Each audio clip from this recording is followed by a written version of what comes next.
Title: When the Applause Faded. In the heart of Lagos, where dreams rose with the morning sun and fell with the evening traffic, lived a woman named Chidinma. From a young age, everyone knew she was special. While other girls played with dolls and braided each other's hair, Chidinma buried herself in books. She loved the sound of turning pages more than the chatter of her friends. Her father, a retired teacher, often told her, "Nmo, education will open doors that beauty cannot." And so, she walked through every door that learning opened. She graduated top of her class in secondary school, earned a scholarship to university, and later became one of the youngest women to head a department in a multinational company. At 30, Chidinma owned her own house in Lekki, drove a sleek car, and traveled abroad for conferences. People called her Iron Lady, a name she wore like a crown.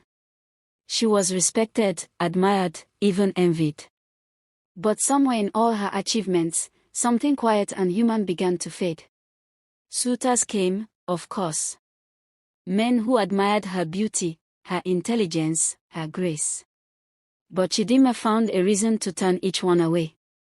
"He's not ambitious enough. He earns less than I do. He doesn't understand my vision." There was always something missing. Her mother would sigh and say, "My daughter, you can have the world, but who will share it with you?" And Chidinma would smile and reply, "Mama, love will come when the time is right." But time, as it often does, walked faster than she thought. Years passed. Her friends married, had children, and started calling her Auntie Chi. She celebrated their weddings, attended their baby dedications, and returned each time to her quiet home.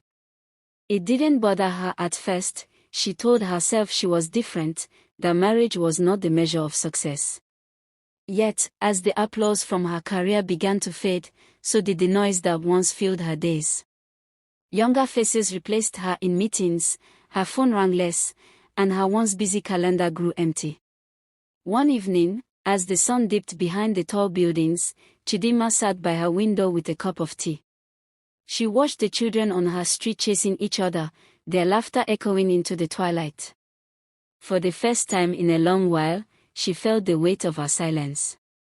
She thought of the men she had turned away, the dinners she had cancelled, the times she had chosen work over companionship. Success had filled her hands but emptied her heart. Her mother was gone now, her father too. The house that once felt like a palace now felt like a cage. Chidinma leaned back and whispered to herself, "Maybe I wanted too much. Maybe I forgot that hearts also need tending." She smiled faintly, the kind of smile that carries both pride and regret. And as the night grew darker, she realized that while her name was written in the books of success, it had not been written in anyone's heart. The applause had faded. The world had moved on. And in the quiet that followed, Chidinma finally understood. That achievement shines bright. But love keeps the light burning.